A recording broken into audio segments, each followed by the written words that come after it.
இப்போது புதிய அறிமுகம் ஆச்சி ஹோட்டல் சாம்பார் 50 கிராம் ரூபாய் 20 மட்டுமே. No compromise. உங்க சைடுலயும் எங்க சைடுலயும். It's a GT promise. GT Holidays, South India's #1 travel brand. இதன் காரணமாக அண்ணாமலை இந்த தொகுதி பொறுப்பாளர் பதவியிலிருந்து ராஜினாமா பண்ணியிருக்காரு. இதற்கு பின்னாடி எதுவும் அரசியல் இருக்கா சார்? அவரோட அப்பாவுக்கு உடம்பு சரியில்லைங்கிறது உண்மை. பட் அரசியல் இருக்கான்னு கேட்டிங்கன்னா நிச்சயமாக அரசியல் இருக்குது. அண்ணாமலை அவர் மேடைக்கு போனார்னா பிரதமருக்கு நிகரான ஒரு கரகோஷம் மேடையில் எழுப்பப்படுகிறது. அப்படிப்பட்ட ஒருத்தரை நீங்கள் கொண்டு போய் 6 தொகுதியில் சுருக்கிறது எப்படி நியாயம் அப்படிங்கிறது தான் அந்த கேள்வியினுடைய வெளிப்பாடு தான் அண்ணாமலை அவர்களுடைய ராஜினாமா. ஏற்கனவே அண்ணாமலை அவர்களுக்கும் அதிமுகவுக்கும் எடப்பாடிக்கும் ஏகப்பட்ட கிளாஷ் போயிருக்கு. அதை நாமளே பார்த்துருக்கோம். அந்த மனக்கசப்பு மறுபடியும் வந்துடக்கூடாதுங்கிறதுக்காக தான் அண்ணாமலை இப்படி சுருக்க ட்ரை பண்ணாங்களா?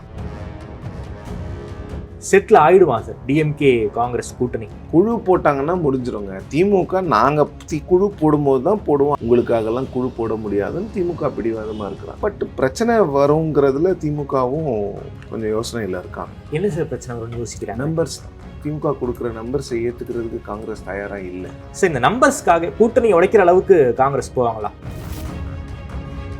திரு பிரவீன் சக்கரவர்த்தி அவர்கள் பத்திரிகையாளர்கள்கிட்ட விஜயை புகழ்ந்து பேச வேண்டிய அவசியமே அவருக்கு ஆக்சுவலி கிடையாது. இன்னொன்று, அதிமுகவை விட விஜய் கட்சி முன்னாடி முன்னுக்கு வரும்னு சொல்றாரு. எந்த தரவுகளின் அடிப்படையில் சொல்றாரு? ஏதோ சர்வே பண்ணியிருக்கேன், டேட்டா என்கிட்ட இருக்கு அப்படிங்கிற ஆளாளுக்கு ஒரு சர்வே பண்றாங்க. தாமரை உட்காந்து மீடியாவில் நேரட்டிவ் செட் பண்ணிட்டு இருக்கிறாங்க. காங்கிரஸ் வெளியில போனாங்கன்னா டிஎம்கே ஆட்சிக்கு வர்றதா அவங்களால தடுக்க முடியும். அந்த பொட்டன்ஷியல் அவங்களுக்கு இருக்கு. சிறுபான்மையினர் வாக்குகளை பெருமளவில் பிரிக்கலாம். ராகுல் காந்தி அப்படிங்கிற ஒரு இமேஜ் டிஎம்கேக்கு இல்லைன்னு சொல்லலாம். நிறைய விஷயங்கள் பண்ணலாம். காங்கிரஸ் போயிட்ட பிறகு கூட திமுக ஜெயிக்கும்லாம் நான் சொல்ல மாட்டேன். காங்கிரஸ்க்காக ரொம்ப வெயிட் பண்ணிக்கிட்டு இருக்காங்க போல இருக்கே சார் டிவிக்கு. அப்படிதான் தெரியுது. அவங்க நினைச்சது நடக்கல தாமரை. அதுதான் அவங்க என்ன நினைச்சாங்கன்னா, ஆட்சியில் பங்கு அதிகாரத்தில் பங்குன்னு சொன்னோடனே திமுக கூட்டணி உடஞ்சிரும், நம்ம கிட்ட எல்லாரும் வந்துருவாங்கன்னு அவங்க எதிர்பார்த்தாங்க. அது நடக்கல. அதனால தான் இப்போ அலையன்ஸ்க்கு வாங்கன்னு கூப்பிடுறாங்க. ஏன்னா ஹிஸ்டாரிக்கலாக தமிழ்நாட்டில் எம்ஜிஆர் அவர்களும் கூட அலையன்ஸோட தான் ஆட்சிக்கு வந்திருக்கு.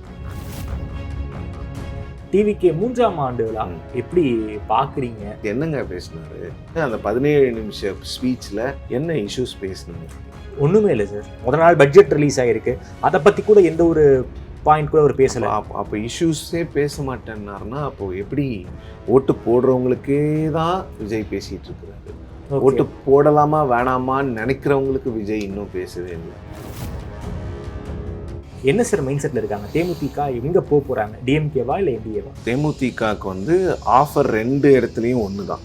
ஒரு ராஜ்யசபா, 6 சீட். இவங்க இப்படியே பண்ணிட்டு இருந்தாங்கன்னா டபுள் டிஜிட்னு சொல்லிட்டு இருந்தாங்கன்னா 21 மாதிரி 2 பேருமே இவங்க வேணான்னு முடிவு பண்ணுறாங்க. ஓபிஎஸ் அவர் என்டிஏக்கு தான் போகணும், வேற எங்கேயும் போக முடியும். டிஎம்கே ஓபிஎஸ் அப்ரோச் பண்ணிக்கிட்டு இருக்கிற அது சரியா வராது. ஓபிஎஸ் கட்சிக்குள்ள வேணா டிஎம்கேல போய் சேர்ந்துக்கலாம். கூட்டணிங்க எல்லாம் போனாருன்னா சரியா வராது. ஆதர் நேயர்களுக்கு அன்பு வணக்கம். இன்று நம்மோடு பெங்களூரிலிருந்து வெளிவரும் டெக்கான் ஹெரால்ட் ஆங்கில ஏட்டின் அசிஸ்டன்ட் எடிட்டர் திருமதி சிவப்பிரியன் அவர்களுள்ளார். வணக்கம் சிவப்பிரியன் சார். சார், அண்ணாமலை கிட்ட இருந்து இந்த டிஸ்கஷன் ஆரம்பிக்கணும்னு நினைக்கிறேன். அண்ணாமலை அவர்களுக்கு ஒரு 6 தொகுதிகளுக்கு தேர்தல் பொறுப்பாளராக பாஜக தலைமை அவரை நியமிச்சிருந்தாங்க. ஸோ அந்த பொறுப்பில் இருந்து அண்ணாமலை அவர்கள் விலகி இருக்காரு. என்ன காரணம்னு பத்திரிகையாளர்கள்ட்ட விளக்கம் சொல்லும்போது, தன்னுடைய அப்பாவிற்கு உடல்நிலை சரியில்லை, டயாலிசிஸ் பண்ணிக்கிட்டு இருக்காங்க, அவர்கள் கூட ஒரு ஆள் இருந்துக்கிட்டே இருக்கணும், அதன் காரணமாக நான் இந்த பொறுப்பிலிருந்து ராஜினாமா பண்ணுறேன், அது மட்டும் இல்லாமல் தமிழ்நாடு முழுக்க நான் பிரச்சாரம் பண்ணுவதற்கு தயாராகவே இருக்கேன் அப்படிங்கிற ஸ்டேட்மெண்ட்டையும் அண்ணாமலை சொல்லியிருக்காரு. இதன் காரணமாக அண்ணாமலை இந்த தொகுதி பொறுப்பாளர் பதவியிலிருந்து ராஜினாமா பண்ணியிருக்காரு. இதற்கு பின்னாடி எதுவும் அரசியல் இருக்கா சார்? அவரோட அப்பாவுக்கு உடம்பு சரியில்லைங்கிறது உண்மை. அதில் எந்த ஒரு மாற்று கருத்தும் கிடையாது. கோயம்புத்தூரில் ஒரு ஹாஸ்பிட்டலில் ட்ரீட்மெண்ட் எடுத்துக்கிட்டு இருக்கிறாரு. அதனால தான் அவர் கூடவே இருக்கிறாரு அப்படின்னு சொல்கிறாரு. அது விசாரித்த வகையில் முழுவதுமாக உண்மை. பட் அரசியல் இருக்கான்னு கேட்டிங்கன்னா நிச்சயமாக அரசியல் இருக்குது. இதில் என்னன்னா, அண்ணாமலை தமிழ்நாடு பாஜகவில் இருக்கக்கூடிய தலைவர்களில் ரொம்ப பிரபலமானவர். அவர் மேடைக்கு போனார்னா பிரதமருக்கு நிகரான ஒரு கரகோஷம் மேடையில் எழுப்பப்படுகிறது. அமித்ஷா அவர்களே கிட்டத்தட்ட 1 நிமிஷம் அவருடைய பேச்சை நிறுத்தும் அளவிற்கு அவருக்கு ஆதரவு கட்சி தொண்டர்களிடம் இருக்கிறது. அப்படிப்பட்ட ஒருத்தரை நீங்கள் கொண்டு போய் 6 தொகுதியில் சுருக்கிறது எப்படி நியாயம் அப்படிங்கிறது தான் அந்த கேள்வியினுடைய வெளிப்பாடு தான் அண்ணாமலை அவர்களுடைய ராஜினாமா. ஓகே, வேற எதுவுமே கிடையாது. அவர் இதை பண்ண முடியாது. ஆனால் நான் பிரச்சாரம் பண்ணுவேன்னு சொல்கிறதுக்கு என்ன அர்த்தம்னா, நான் வந்து பிஜேபி கேண்டிடேட்ஸ்க்கு எல்லாருக்கும் போய் பிரச்சாரம் பண்ணுறேன். அதுதான் என்னோடய ஸ்ட்ரக்சருக்கு கரெக்டாக இருக்கும். இந்த 6 தொகுதிகளுக்குள்ளே என்னை சுருக்காதீங்க அப்படிங்கிறது தான் அந்த ஒட்டுமொத்த ப்ரெஸ் கான்ஃபரன்ஸினுடைய சாராம்சமாக நான் பார்க்குறேன். பேசிக்கலாக இங்கே என்னென்னா, என்னுடைய சர்வீசஸை கரெக்டாக நீங்கள் யூட்டிலைஸ் பண்ணுங்கள். என்னை கொண்டு போய் 6 தொகுதியில் நீங்கள் கண்டென்ஸ் பண்ணிடாதீங்க. 6 தொகுதியில் என்னை கொண்டு போய் சுருக்காதீங்க, என்னை கன்ஃபைன் பண்ணாதீங்க. அதுக்கு என்னன்னா, அந்த 6 தொகுதியும் ஒவ்வொன்றும் தமிழ்நாட்டினுடைய ஒவ்வொரு திசையில் இருக்குது. சிங்காநல்லூர் ஒன்று, பத்மநாபபுரம் ஒன்று, காரைக்குடி ஒன்று, மதுரை தெற்கு ஒன்று, அதுக்கப்புறம் விருகம்பாக்கம் ஒன்று. ஸோ எப்படி பண்ண முடியும் அப்படிங்கிற மாதிரி கேள்விகள். 6 திசையில் இருக்கு. ஆமாம், அப்போ வந்து எப்படி அதை பண்ண முடியும்? ஸோ இது வேண்டுமென்றே பண்ணப்பட்ட ஒரு விஷயமாக அவர்களால் பார்க்கப்படுகிறது தான் நான் புரிஞ்சுக்கிறேன். ஸோ அண்ணாமலை அண்டர் எஸ்டிமேட் பண்ணிட்டாங்களோ சார் நைனா? ஒரு 6 தொகுதி கொடுக்குறாங்க, அவரு மிக முக்கியமான. அண்ணாமலை மட்டும் இல்லை, தமிழிசை சவுந்தரராஜன், திரு பொன் ராதாகிருஷ்ணன் போன்றவர்கள்லாம் தொகுதி பொறுப்பாளர்களாக நீங்கள் எப்படி போட முடியும்னு நான் கேட்குறேன். அவங்க எல்லாம் மாநிலம் முழுவதும் அறியப்பட்டவர்கள், தொண்டர்களால். நீங்கள் இப்போ இந்த பொறுப்பாளர்கள்லாம் யாருக்கு போடணும்னா, அரசியல் யார் யாருக்கு கற்றுக் கொடுக்கணும்னு நினைக்கிறீங்களோ அவங்கள போட்டுட்டு அவங்களுக்கு மேலே ஒரு சீனியரை போடணும். அப்படி தான் பொறுப்பாளர்கள் போடுவாங்க. உங்கள் கட்சியில் இருக்கக்கூடிய செகண்ட் ரங் லீடர்ஷிப்பை தான் நீங்கள் பொறுப்பாளர்களாக போடுவீங்க. நீங்கள் கொண்டு வந்து ஏற்கனவே மாநில தலைவராக இருந்த ஒருத்தரை நீங்கள் பொறுப்பாளராக போட முடியுமா ஒரு தொகுதிக்கு? நிச்சயமாக முடியாது. இப்போ நீங்கள் வந்து காங்கிரஸில் வந்து நாளைக்கு இன்னொரு புது தலைவர் வராருன்னு வச்சுக்கோங்க, மல்லிகார்ஜுன கர்கேவை கர்நாடகாவுக்கோ இல்லை தமிழ்நாட்டுக்கோ ஜெனரல் செக்ரட்டரியாக நீங்கள் போட முடியுமா? நிச்சயமாக முடியாது. அதே தான். ஓகே, அதுதான் இங்கே டிஸ்டிங்ஷன். அதுதான் அதை ரொம்ப டிப்ளமேட்டிக்காக, ரொம்ப ஒரு பொலைட்டாக அண்ணாமலை அவர்கள் சொல்லியிருக்கிறதா தான் நான் பார்க்குறேன். இதில் ஏற்கனவே வந்து நயினார் அவர்களுக்கும் அண்ணாமலை அவர்களுக்கும் நிறைய கருத்து வேறுபாடுகள் இருந்திருக்கிறத நம்ம பார்த்துக்கிட்டு தான் இருக்கிறோம். ஸோ அது வந்து அண்ணாமலை அவர்கள் பண்ணுறது சரியா தவறான்னு கேட்டிங்கன்னா, அது அவங்க கட்சி தான் அதை முடிவு பண்ணணும். பட் வெளியிலேருந்து பார்க்கும் பொழுது நீங்கள் அவர் கேட்குறது வந்து என்னோட ஸ்டேச்சருக்கு என்ன விஷயமோ அதை கொடுங்க. பட் இன்னொன்னும் சொல்கிறாரு, நீங்கள் நிற்பீங்களான்னு கேட்டதுக்கு அது ஹைகமாண்ட் தான் டிசைட் பண்ணுங்கிறாரு. ஸோ அந்த விஷயத்தில் பிஜேபியில் யாருமே வந்து நான் நிற்க மாட்டேன், நான் நிற்கிறேன்லாம் சொல்ல மாட்டாங்க. ஹைகமாண்ட் என்ன முடிவு எடுக்கிறாங்களோ அந்த விஷயம் வந்து நிச்சயமாக அதில் வந்து அவர் கரெக்டாக தான் பேசியிருக்கிறாருன்னு நினைக்கிறேன். இது என்னன்னா, நீங்கள் வந்து அதிமுகவை குஷியாக வச்சுக்கிறதுலையே நீங்கள் குறியாக இருக்கிறீங்க. மற்ற எந்த விஷயத்துலையும் நீங்கள் கான்சென்ட்ரேட் பண்ண மாட்டேங்கிறீங்க. நாங்கள் என்டிஏ அப்படிங்கிற ஒரு அலையன்ஸை வந்து நாங்கள் கஷ்டப்பட்டு அந்த அலையன்ஸை ஸ்டிச் பண்ணோம். அந்த அலையன்ஸில் இருக்கிற 2 பேரை நீங்கள் வெளியில் அனுப்பிச்சிட்டிங்க. அந்த 2 பேரில் ஒருத்தரை நான் படாத பாடுபட்டு திருப்பி கொண்டு வந்து சேர்த்துருக்குறேன். இன்னொருத்தரை சேர்க்குறதையும் என்கிட்டயே கொடுக்குறீங்க. நீங்கள் வெளில அனுப்புவீங்க, சேர்க்குறது தான் என் வேலையா? அப்போ நாங்கள் வந்து ஒரு அலையன்ஸாக 18% வாங்கி காமிச்சதுக்கு எங்களுக்கு என்ன மரியாதைங்கிற அந்த அடிப்படை கேள்வி தான். ஸோ அண்ணாமலை வெளியே போன பிறகு டிடிவி வெளியே போனார், ஓபிஎஸும் வெளியே போனார். டெல்லியே ஒரு அசைன்மெண்ட் கொடுத்தது. ஆமாம், டிடிவி எப்படியாவது கூட்டிட்டு வாங்க. ஏன் வெளியில் போனார் ஓபிஎஸ்? அதுதான் நாங்கள் கேள்வி. அசைன்மெண்ட் இவருக்கு கொடுத்தது கரெக்டு தாமரை, ஏன் போனார்? போக வச்சது யாரு? நயினார் அவர்கள். ஓபிஎஸ் அவர்கள்னு ஒரு டார்கெட் பண்ணுற மாதிரி பேச வேண்டாம். தமிழ்நாடு பாஜக தானே போக வச்சுது. அவர் அப்பாயின்மெண்ட் கேட்டார் பிஎம் கிட்ட. ஓபிஎஸ் 10 சீட்டு கேட்டாரா? இல்லை வேற ஏதாவது கேட்டாரா உங்ககிட்ட? ஓபிஎஸ் என்ன கேட்டாரு? எனக்கு பிஎம்ஐ பார்க்கணும்னு கேட்டாரு. இபிஎஸும் கேட்டாரு பிஎம்ஐ பார்க்கணும்னு. எல்லாருக்குமே திருச்சியில் இறங்கும் போது கொடுத்தீங்க. ஆமாம், இபிஎஸும் தனியாக போய் பார்க்கல. பேசுக்கு சொன்னாங்க, பிரைம் மினிஸ்டர் வராரு, நீங்கள் வெல்கம் பண்ணீங்கன்னா நான் வெல்கம் பண்ணுறேன். அது வந்து கெஸ்டர். போய் இபிஎஸ் நின்னாரு. திருச்சியில் இறங்கும் பொழுது இபிஎஸோட ஒரு ஃபோட்டோ ஆப் கொடுத்தாங்க பிஎம். ஒரு 2 நிமிஷம் அப்படியே பேசியிருப்பார், முடிஞ்சிச்சு. ஓபிஎஸ் என்ன கேட்டார்? இதே டைம் தான் கேட்டார். இதே டைம் தானே கேட்டார். அன்றைக்கி பிரதமர் எத்தனை இடத்துக்கு போனார் தமிழ்நாட்டில்? 2 ஸ்டாப்பு பிரதமருக்கு. தூத்துக்குடியில் ஃபஸ்ட்டு ஸ்டாப்பு, 2வது ஸ்டாப்பு திருச்சி. இபிஎஸ்க்கு திருச்சியில் கொடுத்தீங்கல்ல, ஓபிஎஸ்க்கு தூத்துக்குடியில் கொடுத்துருந்தா முடிஞ்சு வச்சு. Simple planning. அவர் கேட்டது என்ன? 2 ஃபோட்டோ. பிரதமரை வரவேற்கிற மாதிரி ஒரு ஃபோட்டோ, பிரதமரை இவரை தட்டி கொடுக்குற மாதிரி ஒரு ஃபோட்டோ. இந்த 2 தானே அவர் கேட்டது. அதை உங்களால் ஏற்பாடு பண்ண முடியாதா? பேசிக்கலாக இவ்வளவுதான் தாமரை. ரொம்ப சிம்பிளான விஷயம். நீங்கள் டிடிவி தினகரன் கூட வந்து எனக்கு இபிஎஸோட எனக்கு பிரச்சனை இருக்குது, நான் வந்து நிற்க மாட்டேன்னு கூட சொல்லியிருக்கலாம். ஆமாம், டிடிவி தினகரன் அவர்களையும் கூப்பிடல. எஸ். அலையன்ஸ் பார்ட்னர்ஸ்ல இபிஎஸ் மட்டும்தான் கூப்பிட்டாங்க. அதுவும் இல்லாம ஓபிஎஸ் உடைய போனே அவர் வந்து இக்னோர் பண்ணிட்டாரு அப்படிங்கிற குற்றச்சாட்டெல்லாம் வெடிச்சது, பெரிய அளவுல வெடிச்சது. அதனாலதான் அவர் வெளியில வந்தார். பிரைம் மினிஸ்டர் பார்க்க கூட என்ன விட மாட்டீங்களா அப்படிங்கிற அந்த விரக்தியில தான் ஓபிஎஸ் வந்து இதை வந்து இபிஎஸ் வந்து குஷிப்படுத்தணுங்கிறதுக்காக இந்த மாதிரியான ஸ்டெப்ஸை வந்து நயினார் பண்ணாரா சார்? ஏடிஎம்கேவை குஷிப்படுத்தணும். நீங்க ஏன் இண்டிவிஜுவல்ஸ்க்கு போறீங்க? ஓகே, ஏடிஎம்கேவை குஷிப்படுத்தணும். ஏடிஎம்கே தலைவர்களை சந்தோஷமா வச்சுக்கணும், ஏடிஎம்கேக்காக வச்சுக்கணுங்கிறதுக்காக அதுக்கு அவங்களுக்குள்ள ஏதாவது ஒரு சின்ன சின்ன மிஸ் அண்டர்ஸ்டாண்டிங்ஸ்லாம் இருக்கலாம். ஸோ அதே ஏடிஎம்கேவை குஷிப்படுத்துவதற்காக தான் அண்ணாமலையை வந்து ஒரு 6 தொகுதிக்கு பொறுப்பாளராக போட்டிருக்காங்களா சார்? ஏன்னா ஏற்கனவே வந்து அண்ணாமலை அவர்களுக்கும் அதிமுகவுக்கும் எடப்பாடிக்கும் ஏகப்பட்ட கிளாஷ் போயிருக்கு. அதை நாமளே பார்த்துருக்கோம், நாமளே வாதிச்சிருக்கோம். ஸோ அந்த டோன், அந்த மனக்கசப்பு மறுபடியும் வந்துடக்கூடாதுங்கிறதுக்காக தான் வந்து அண்ணாமலை இப்படி சுருக்க ட்ரை பண்ணாங்களா? இல்லை அந்த மாதிரிலாம் எனக்கு தெரியல. அப்படி பார்த்தா நீங்கள் தமிழிசை சவுந்தரராஜன், பொன் ராதாகிருஷ்ணன்லாம் வந்து அண்ணா திமுகவுக்கு மிகவும் நெருக்கமானவர்கள். அவங்களுக்கும் அதிமுகவுக்கும் ப்ராப்ளம் இல்லை. அவங்களே ஏன் போட்டிங்க? ஒரு பிளானிங் இல்லாமல் போட்டிருக்காங்க. இது இவ்வளோ பெரிய இஷ்யூவாக வந்து வெடிக்கும் அவங்களுக்கு தெரியல. ஒரு பிளானிங் இல்லாமல் போட்டதனுடைய விளைவு. Okay sir. சார் குறிப்பாக ஒருவேளை அவங்கள அங்கேயே கன்ஃபைன் பண்ணணும்னு கூட நினச்சிருக்கலாம். சார் குறிப்பாக பாஜகவை பொறுத்த வரைக்கும் ஒரு மாநில தலைவராக அந்த பதவியை விட்டு போறாருன்னா ஒரு எலிவேஷனை கொடுப்பாங்க. தமிழிசை அவர்களுக்கு கவர்னர் பதவி கொடுத்தாங்க. அதே போல எல் முருகன் அவர்களுக்கு மத்திய அமைச்சரவையில் ஒரு இடம் கொடுத்தாங்க. ஒரு சேஞ்ச் இருக்கு. அண்ணாமலை அவர்களை தலைவர் ஆக்குவதற்காக எல் முருகனுக்கு பதவி உயர்வு கொடுக்கப்பட்டது. ஸோ இப்போ வந்து அண்ணாமலை இருந்த இடத்துல இப்போ நயினார் வந்துட்டாரு. அண்ணாமலைக்கு எந்த ஒரு பொறுப்பும் பதவியும் கொடுக்காம அப்படியே வச்சிருக்காங்களே சார்? இல்லை, அது நான் விசாரித்த வகையில் நியூ டீம் இன்னும் வந்து பிஜேபி பிரசிடெண்ட்டுக்கு போடலை. அந்த நியூ டீம் போடும்போது அவருக்கு வாய்ப்பு இருக்கும். ஓகே.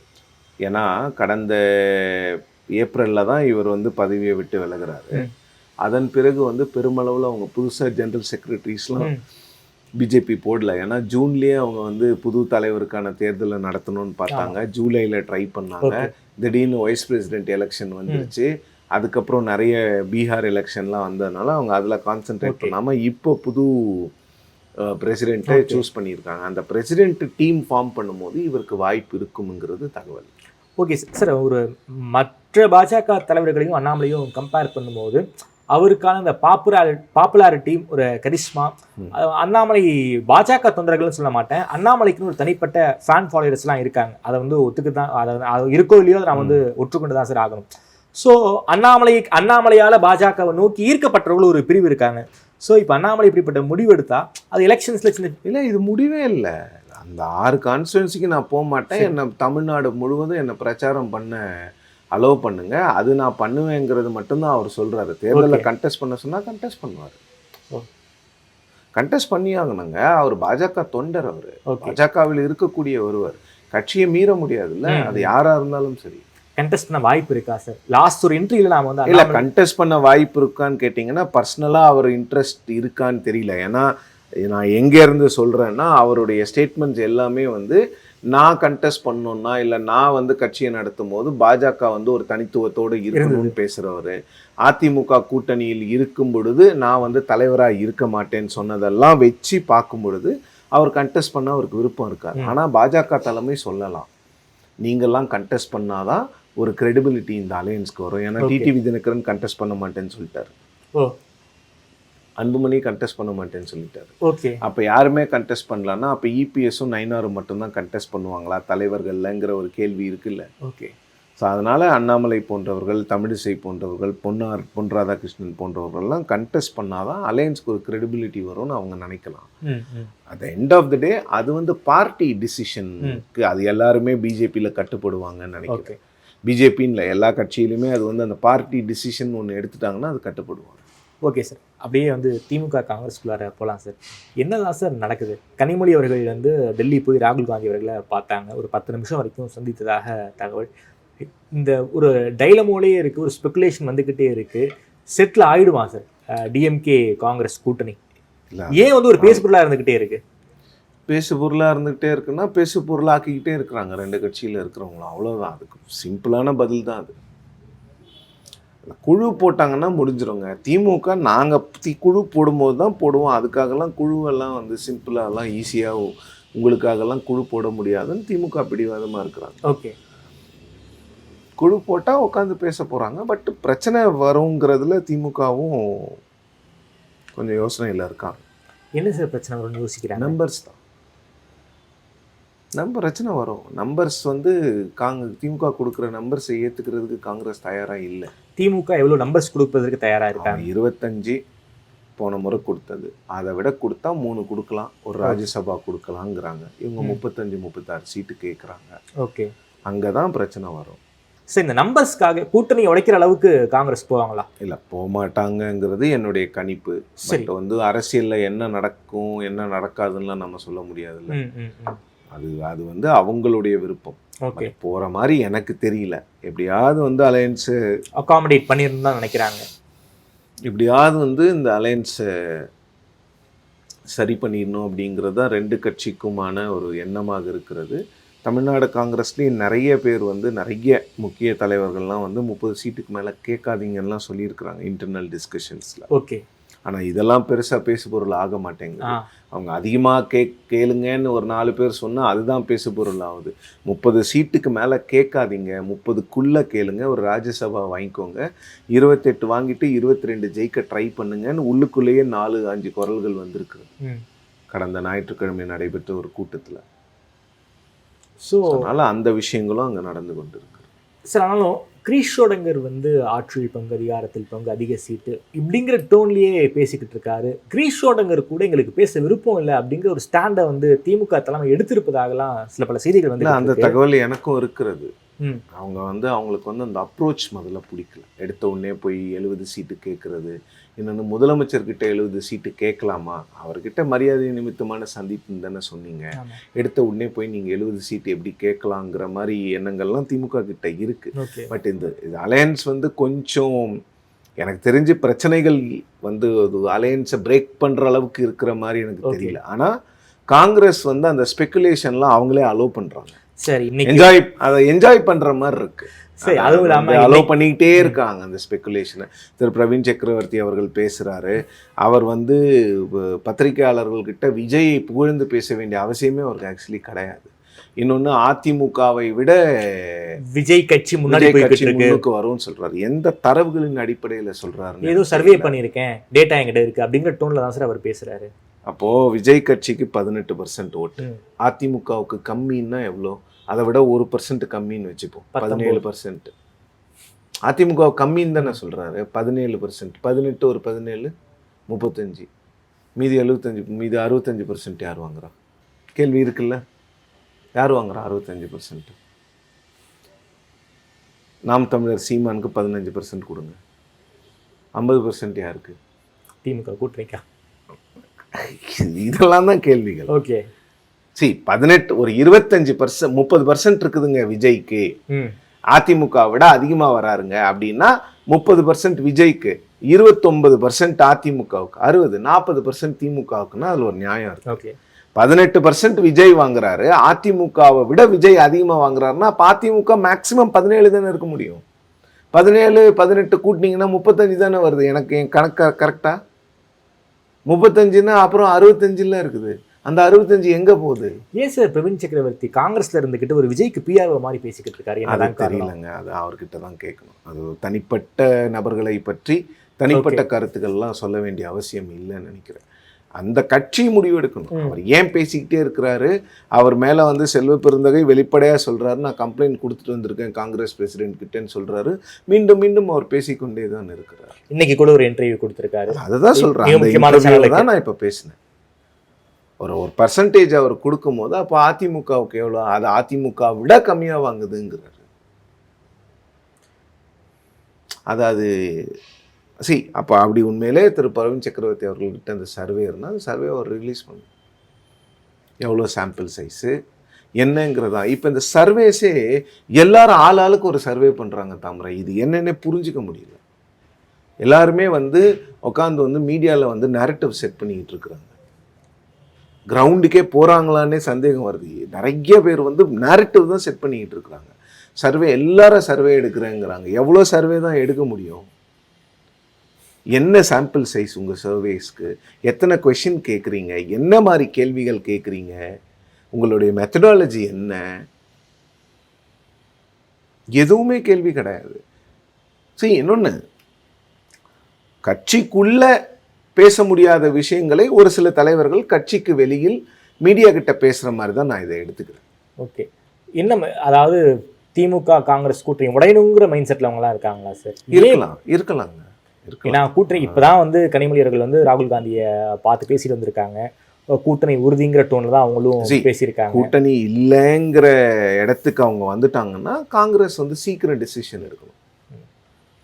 கூட்டணி வேண்டான்னு முடிவு பண்ணிட்டாங்கன்னா காங்கிரஸ் சீக்கிரம் டிசிஷன் எடுக்கணும். ஏன்னா இருக்கிறது 2 மாதம். ஆமாம், உங்ககிட்ட ஒன்றும் 35% 40% ஓட்டுலாம் இல்லை. வெளில வந்துட்டு உடனே போய் நீங்கள் வந்து யூ கேன் டிஃபீட் டிஎம்கே, அது என்ன பண்ணலாம். ஓகே, நீங்கள் வந்து டிஎம்கே ஆட்சிக்கு வராமல் இருக்கிறத வேணால் நீங்கள் தடுக்கலாம், அது தடுக்கலாம், அது நான் ஒத்துக்கிறேன். காங்கிரஸ் வெளியில் போனாங்கன்னா டிஎம்கே ஆட்சிக்கு வர்றதா அவங்களால தடுக்க முடியும். அந்த பொட்டன்ஷியல் அவங்களுக்கு இருக்கு. சிறுபான்மையினர் வாக்குகளை பெருமளவில் பிரிக்கலாம். ராகுல் காந்தி அப்படிங்கிற ஒரு இமேஜ் டிஎம்கேக்கு இல்லைன்னு சொல்லலாம். நிறைய விஷயங்கள் பண்ணலாம். அதெல்லாம் நாம் இல்லைன்னுலாம் சொல்ல.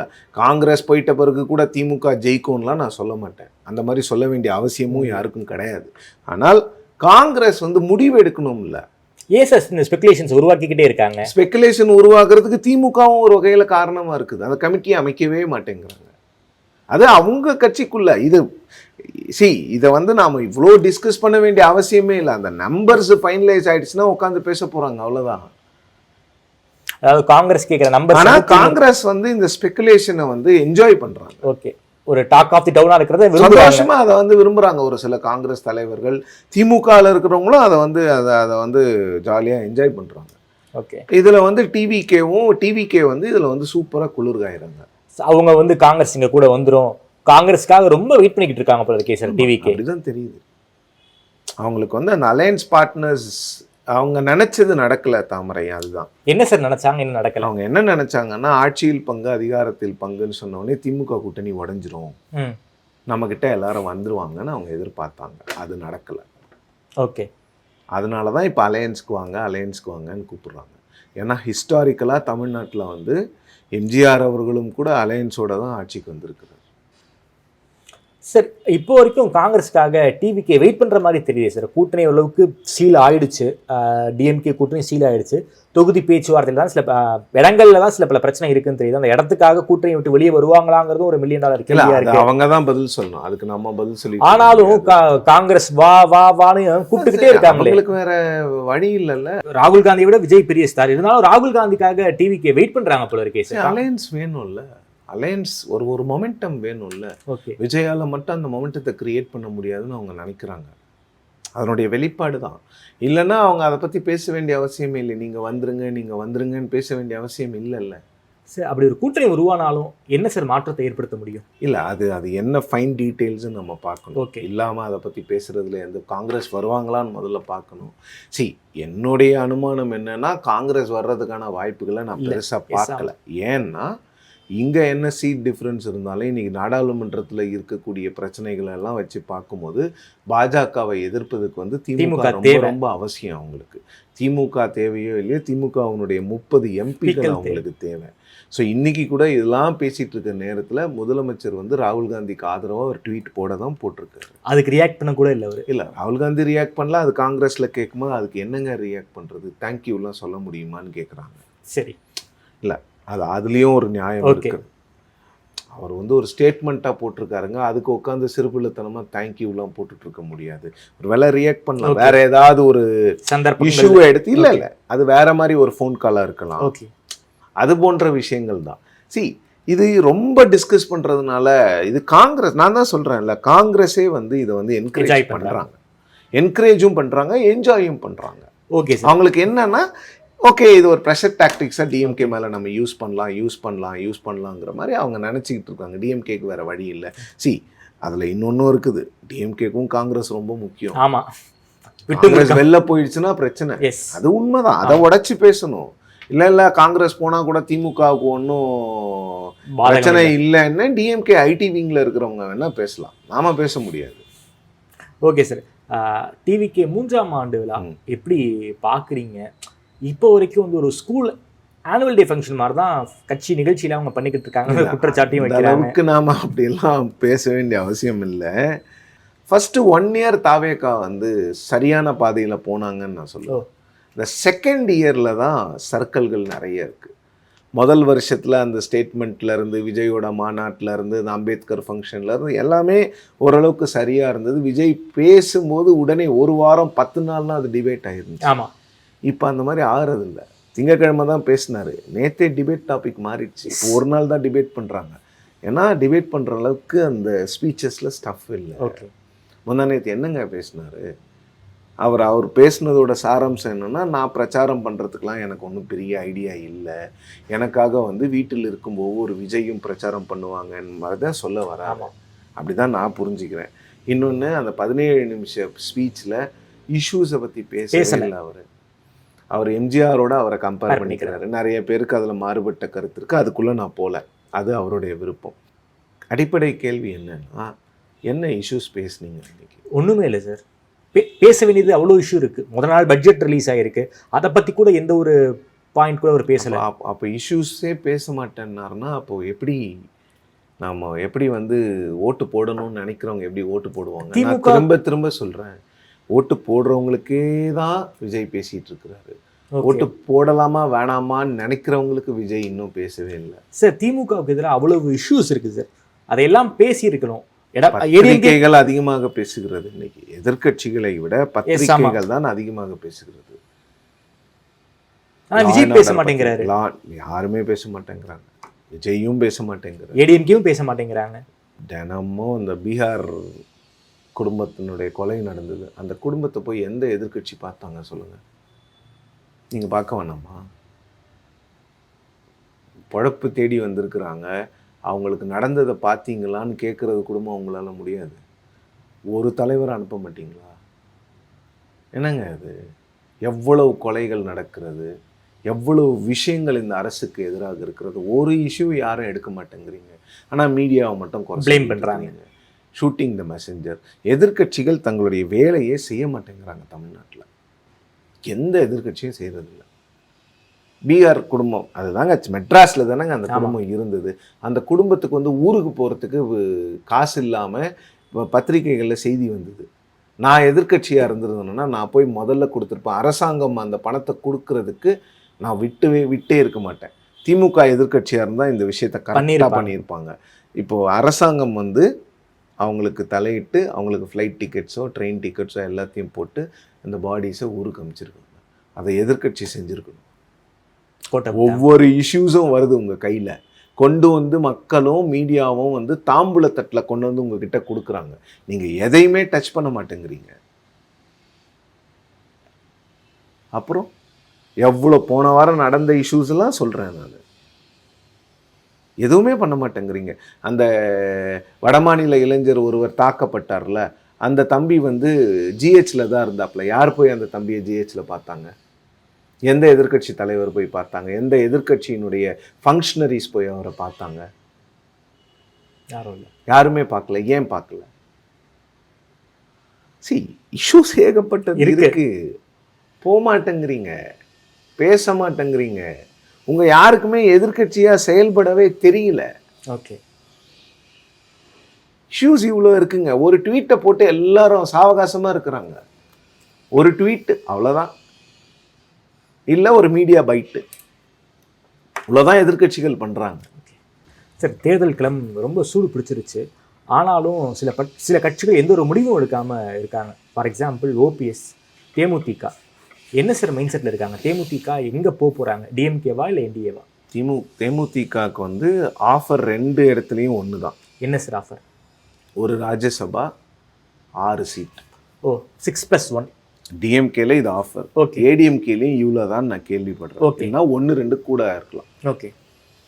ஏடிஎம்கேவும் டபுள் டிஜிட்லாம் கொடுக்க தயாராக இல்லை. ஓ, இவங்க இப்படியே பண்ணிட்டு இருந்தாங்கன்னா, டபுள் டிஜிட்னு சொல்லிட்டு இருந்தாங்கன்னா 21 மாதிரி 2 பேருமே இவங்க வேணான்னு முடிவுக்கு வந்துருவாங்க.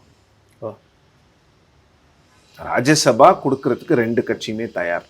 டிஎம்கே வந்து டிஸ்கஷன் டேபிள் கொண்டு வாங்க பேசலான்னு சொல்கிறாங்க. ஓகே. அசம்பிளி சீட்டு 6, அதுக்கு அவங்க ஒத்து வர மாட்டாங்க. அவங்க தான் முடிவு பண்ணணும். டிஎம்கே பாலை அவங்க கிட்ட கொண்டு போய் கொடுத்தாச்சு. இப்போ பாலை வந்து திருப்பி அடிக்கிறாங்களா இல்லை அங்கேயே வச்சுக்கிறாங்களான்றது தேமுதிக கிட்ட மட்டும்தான் இருக்குது. ஓபிஎஸ் சார், ஓபிஎஸ் தெரிலங்க, அவர் என்டிஏக்கு தான் போகணும், வேற எங்கேயும் அவர் போக முடியாது. டிஎம்கே கிட்டையும் பேசிக்கிட்டு இருக்காங்க, டிஎம்கேயும் ஓபிஎஸ் அப்ரோச் பண்ணிக்கிட்டு இருக்குங்கிற ஒரு தகவலும் இல்லை, வந்து அது சரியாக வராது. அந்த விஷயத்துக்காக தான் டிடிவி தினகரன் அவர்கள் வேற வழி இல்லாமல் விஜய் கிட்ட போகணுன்னு ட்ரை பண்ணார். கடைசியாக என்டிஏக்கு போயிட்டார். அது சரியாக வராது. ஓபிஎஸ் கட்சிக்குள்ளே வேணால் டிஎம்கேல போய் சேர்ந்துக்கலாம், அது வேணால் வாய்ப்பு இருக்குது. கூட்டணிங்க எல்லாம் போனார்னா சரியாக வராது. கட்சியில் போய் சேர்ந்துக்கிறது வந்து சேர்ந்துக்கலாம், அவருக்கு தகுந்த பதவியை ஒன்று வாங்கி கேட்டு ஏதாவது ஒரு காம்ப்ரமைஸ்க்கு ஆராய்வாங்க. பட் திமுகவுடன் கூட்டணிங்கிறது ஓபிஎஸ்க்கு சரியாக வராது. சார், பிப்ரவரி தேர்ட் வீக் வந்து ஃபைனல் டிராஃப்ட் ரிலீஸ் பண்ண போகிறாங்க. இன்னமும் அதுக்கான நாள்லாம் இருக்குது. திமுக அதில் ரொம்ப ரொம்ப கவனமாக இருக்காங்க. எப்போ தான் சார் இந்த தொகுதி பங்கீடு பேச்சுவார்த்தை எப்போ ஸ்டார்ட் ஆக வாய்ப்பு இருக்குது? சரி, இந்த வாரத்தில் அந்த கமிட்டியை அனௌன்ஸ் பண்ணுவாங்கன்னு சொல்கிறாங்க டிஎம்கே. ஓகே, இன்னும் ஒரு 4-5 நாளில் இந்த பேச்சுவார்த்தைகள் தொடங்கும்.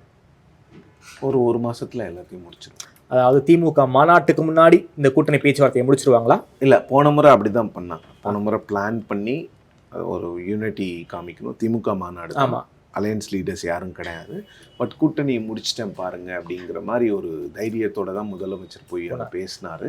அன்னைக்கு அதுக்கும் சனிக்கிழமையே முடிக்கணும்னு நினச்சாங்க, போன வருஷமும் முடியல. ஞாயிற்றுக்கிழமை காலையில் அந்த டீலை சைன் பண்ணிட்டு தான் அவர் திருச்சி ஓகே முதலமைச்சர் போன முறையும். ஸோ அதே மாதிரி காட்சிகளை இப்பயும் பார்க்கலான்னு சொல்லுவாங்க. அப்படிதான் டிஎம்கே அதை பண்ணுறாங்க, அதுக்குள்ளே முடிச்சிடணும் எல்லாத்தையும்.